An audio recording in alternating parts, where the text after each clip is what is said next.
আমরা যতটুকু জানি মঞ্চে যিনি প্রপস নিয়ে দাঁড়িয়ে থাকবে তিনিও একজন গুরুত্বপূর্ণ ক্যারেক্টার। অবশ্যই।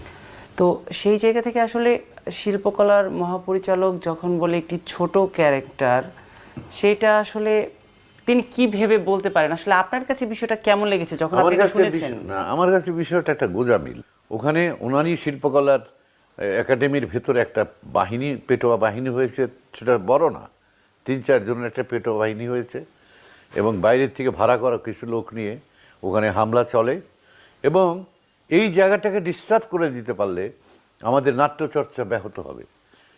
আরে ওনার তো বোঝা উচিত, উনি তো শিক্ষকতা করেছেন, লক্ষ লক্ষ টাকা বেতন পেয়েছেন, মনের কথা আলাদা। আমরা থিয়েটার থেকে কি পেয়েছি? বাংলাদেশের থিয়েটারের এই 52 বছরের অভিযাত্রায় আমরা কয়টা পয়সা পেয়েছি? আমরা নিজের খেয়ে থিয়েটার করেছি।